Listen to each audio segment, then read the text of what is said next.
6 cities, one 5-hour window, burning simultaneously: Bandar Abbas, Chabahar, Jask, Jonarak, Abu Musa, Bushehr.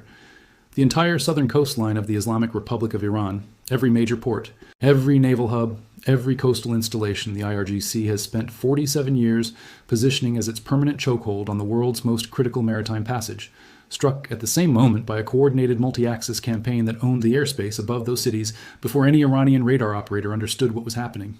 Not one city, not a sequential progression down the coastline, 6 simultaneously. Because when a regime strikes working sailors on a United Nations designated safe route in Omani territorial waters, kills one of them, and gravely injures 7 more while calling it an act of maritime safety, the military response that follows is not measured against the individual act. It is measured against the pattern, and the pattern demanded 6 cities. This is what it looks like when the most powerful military in human history stops calibrating its response to Iran's escalation and starts calibrating it to Iran's trajectory. The trajectory was pointed at permanent extortion of the global economy, and the response is pointed at permanent elimination of the capacity to execute that extortion. But let's back all the way up, because to understand why 6 cities burned in a 5-hour window on this specific morning, you need to understand the 2 ships that made it mathematically inevitable, and you need to understand the specific legal fiction that the regime's most powerful political figure deployed in their defense while they were still burning. The Mombasa and the Al-Baya, 2 UAE supertankers. Both were transiting what has been designated the Omani Southern Corridor, the specific maritime route negotiated into existence precisely so commercial vessels could move between the Persian Gulf and the Sea of Oman without exposure to Iranian mines and IRGC fast attack harassment near the Iranian coastline. The Southern Corridor was created to be the safe option. It was described publicly as the safe option. It was the route that every commercial shipping operator, every maritime insurer, and every crew member making a risk calculation about transiting the strait understood to be the low-threat alternative to the northern approaches. The IRGC struck 2 vessels transiting that route with cruise missiles. 1 crew member is dead, 7 are gravely injured. The IRGC's name for what it did to the Mombasa and the Al-Baya is Safe Passage Arrangement. That is not a paraphrase or an interpretation. That is the specific framing that the Speaker of the Iranian Parliament, Mohammad Bakr Kalibaf, applied to the attacks when he posted a snippet of the Memorandum of Understanding on social media. The clause committing Iran to making arrangements using its best efforts for the safe passage of commercial vessels, and presented that clause as justification for what had just happened to 2 tankers and their crews on a UN-designated safe route. The cruise missile through the hull was a safe passage arrangement. The dead crew member was the outcome of Iran's best efforts. The 7 gravely injured sailors were the result of Iran fulfilling its MOU obligations. The gap between that framing and the operational reality it describes is not a diplomatic misunderstanding. It is a public declaration by the regime's most prominent figure that the Islamic Republic claims administrative sovereignty over an international waterway, and that the exercise of that sovereignty includes the right to destroy any vessel that transits a route Iran has not approved. It is the legal architecture of a mafia protection racket applied to 20% of the world's daily oil supply, dressed in the language of a diplomatic agreement the regime signed and simultaneously violated. CENTCOM's response to that declaration was 6 cities and a 5-hour window. Now let's understand what the Shadow General's theory tells us about why the Mombasa and the Al-Baya were struck, because the answer to that question is more alarming than the strikes themselves, and it fundamentally changes how you should read every diplomatic statement, every MOU reference, and every negotiating posture the regime has produced for the past several months. The leadership in Tehran, the nominal government, the parliament, the Supreme Leader's office operating through telegram, the diplomatic apparatus that went to Versailles and signed the MOU, does not appear to be giving the orders in the Strait of Hormuz. The operational evidence of the past several weeks points consistently toward a command structure in which the admirals and generals running the Southern Maritime Theater have acquired a degree of autonomous decision-making authority that has effectively inverted the chain of command. The IRGC commanders who control the fast attack fleet, the coastal missile batteries, the mine-laying capacity, and the drone networks that have been striking commercial vessels operate on their own operational logic. They are not receiving strike orders from Tehran. Tehran is covering for decisions that the Strait Command has already made. The critical institutional reason for this inversion is specific and explicable.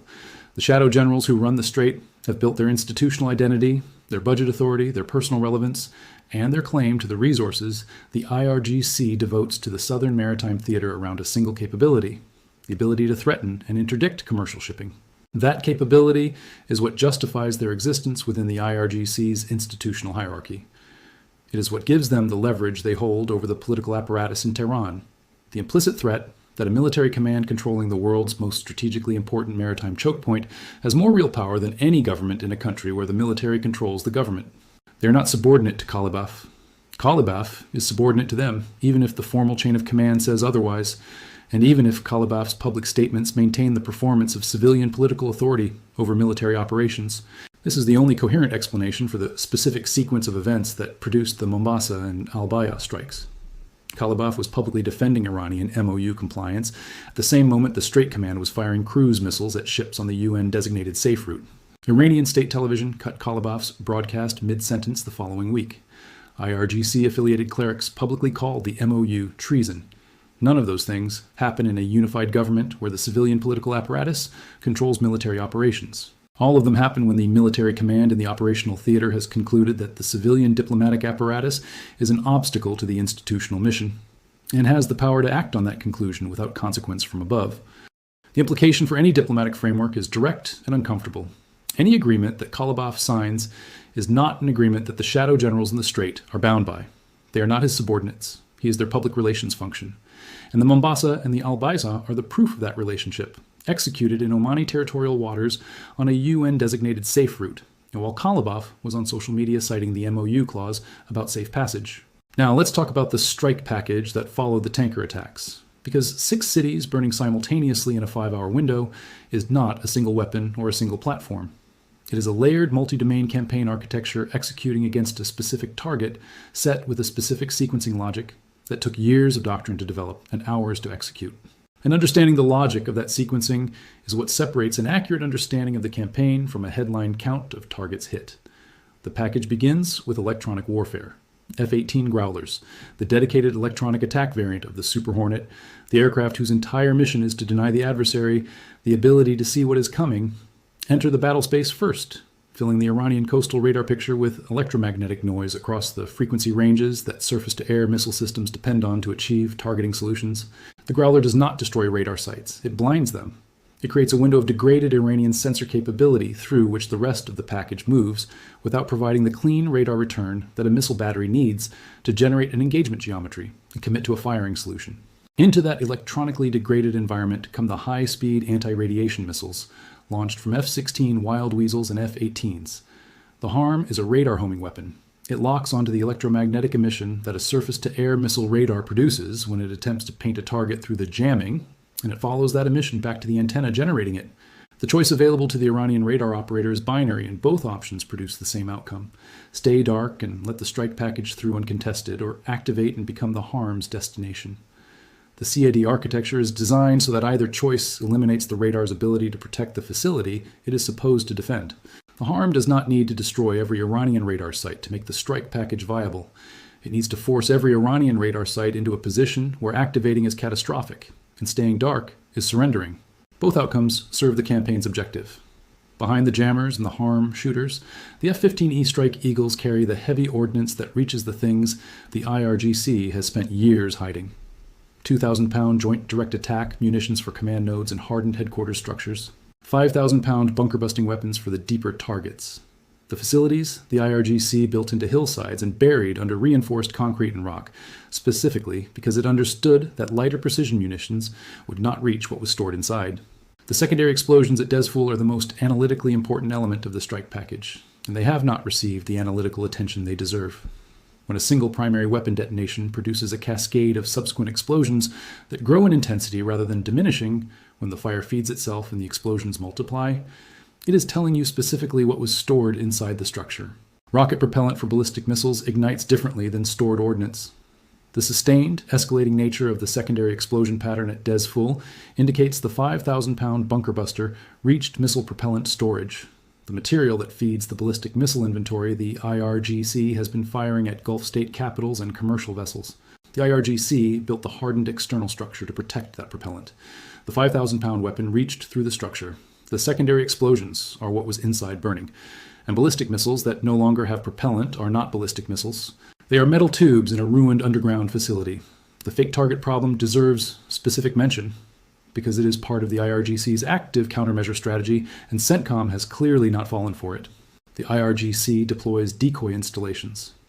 structures designed to resemble active missile sites and command nodes from overhead surveillance, specifically to draw American ordnance away from genuine targets and onto worthless facsimiles.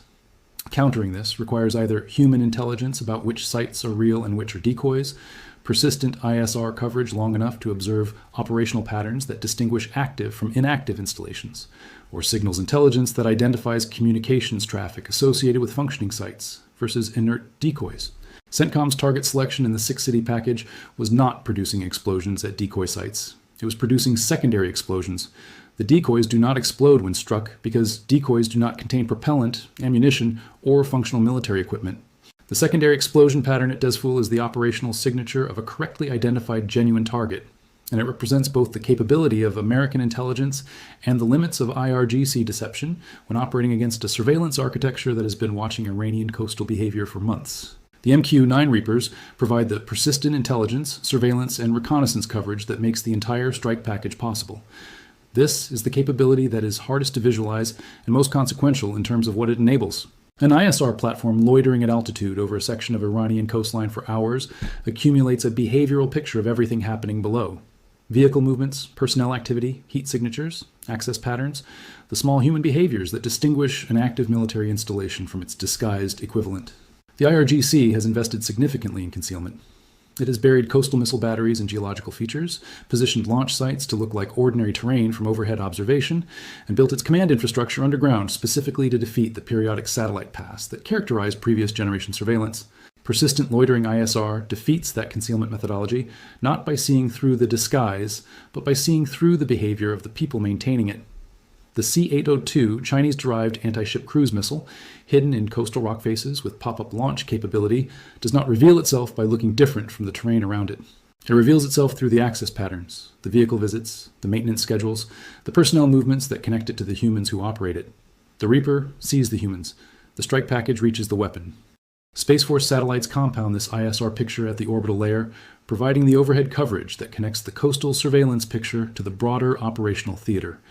The combination of persistent aerial ISR from the MQ-9 and orbital ISR from Space Force assets creates a surveillance architecture that has no gaps in coverage across the full Iranian coastal zone. The IRGC's concealment doctrine was built for a world where those gaps existed. In this theater, right now, they do not. Now let's discuss Pickaxe Mountain, because the 6-city simultaneous strike and the ongoing campaign against IRGC coastal infrastructure are not the final operation in the current sequence. They are the preparation for it.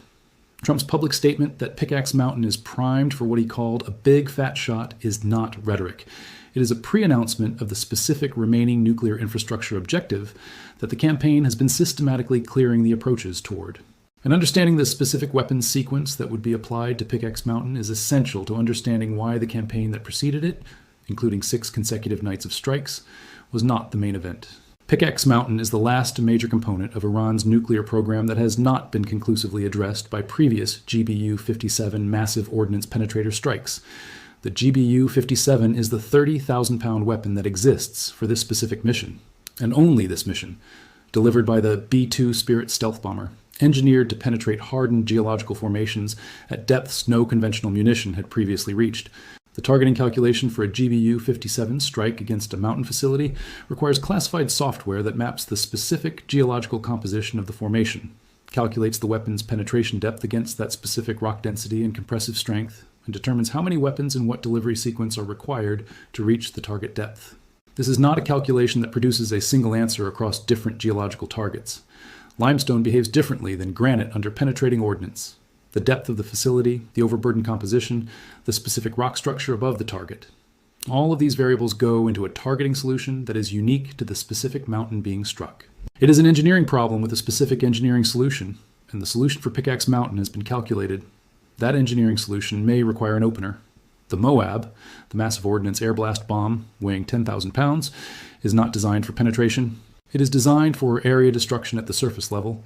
Its lethality is atmospheric overpressure, not kinetic penetration. But dropped on the entrance geometry of a mountain facility before the GBU-57 arrives, a Moab can collapse secondary access tunnels that would otherwise provide alternative entry and evacuation routes, can clear surface-level defensive positions that complicate the bomber's approach. and can create a pressure wave effect through the mountain's interior that affects the structural integrity of what is inside before the penetrating weapon arrives. A 10,000-pound surface atmospheric detonation followed by a 30,000-pound penetrating weapon exploiting the altered structural geometry is not redundancy. It is a sequenced solution to the specific engineering problem that a hardened mountain nuclear facility presents. The MOAB sets the conditions. The GBU-57 delivers the verdict. Every radar system eliminated by the said packages across 6 nights of consecutive operations is a radar system that cannot track a B-2 on approach. Every surface-to-air missile battery destroyed is a battery that cannot attempt an engagement on the bomber. The 6-city simultaneous strike was not just an answer to the Mombasa and Al-Baya attacks. It was the continued clearing of the defensive picture surrounding Pickaxe Mountain and the B-2 delivery corridor that makes the GBU-57 strike viable. The 6 cities burned because the Shadow General struck 2 tankers on a safe route, and the mountain burns when the B-2 arrives because the 6 cities created the airspace the bomber needs to get there. Now let's put the confirmed numbers on the operational picture because the scale of what has happened in the past week requires specifics rather than impressions. 6 cities struck simultaneously in a 5-hour operational window. 1 crew member of the Mombasa and Al-Baya confirmed dead. 7 others gravely injured. Over 50,000 Iranian protesters confirmed killed by the regime during the conflict period.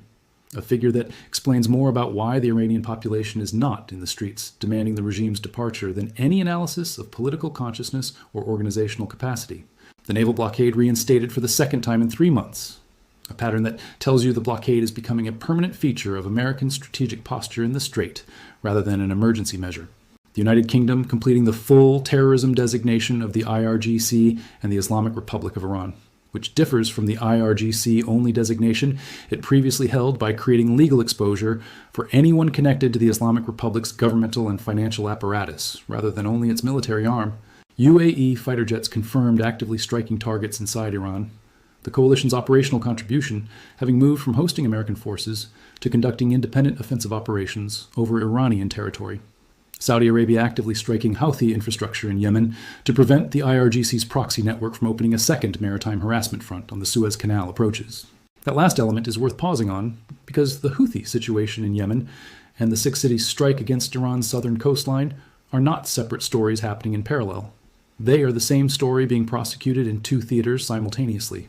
The Islamic Republic's strategic doctrine of using proxy forces to extend its threat, reach beyond what its conventional military can project, has been the foundation of its deterrence architecture for 4 decades. Hezbollah in Lebanon, Hamas in Gaza, IRGC militia networks in Iraq, the Houthis in Yemen. Each of these formations represented a capability the regime could activate in the event of direct military confrontation with the United States, a threat network that was supposed to make the cost of attacking Iran prohibitive by threatening simultaneous regional instability across multiple theaters. That network is being dismantled theater by theater with a deliberateness that the individual strikes on Iranian territory tend to obscure.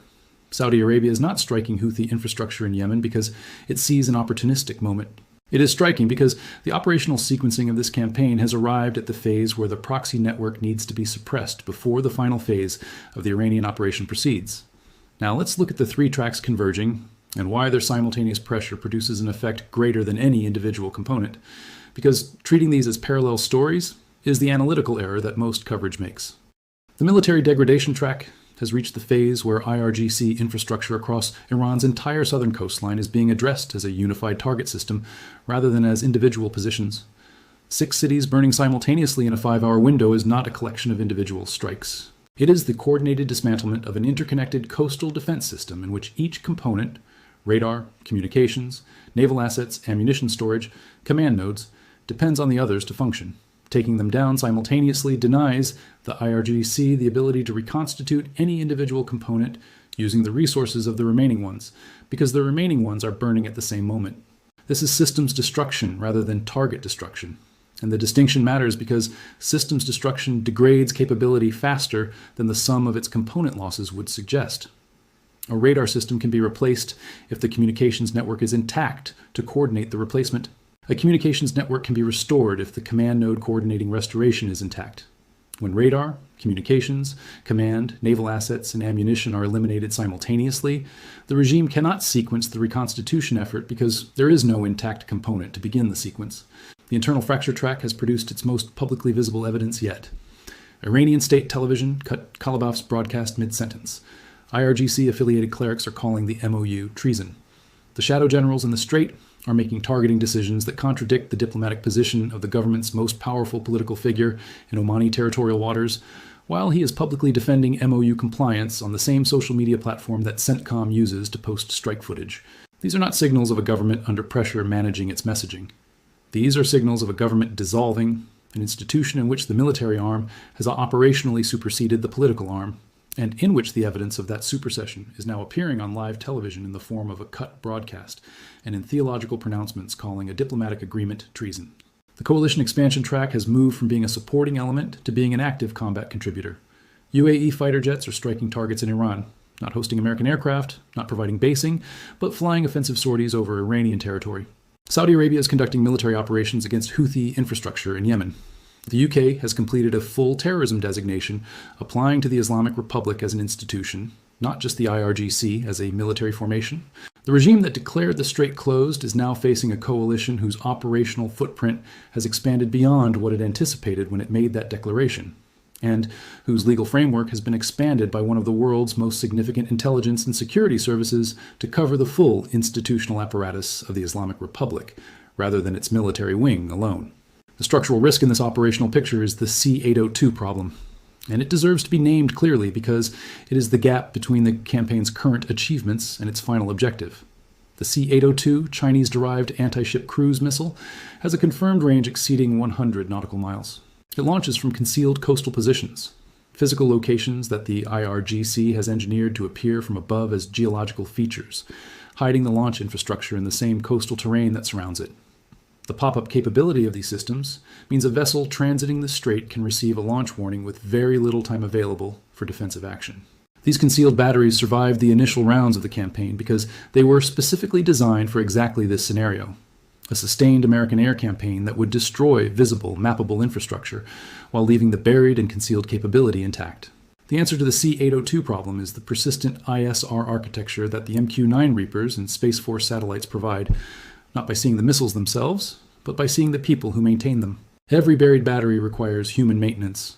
Every concealed launch site requires vehicle access. Every hidden system requires the connection between the hardware and the operators who will eventually use it. The surveillance architecture watching the Iranian coast is watching those connections. The targeting process is patient. The campaign is not finished.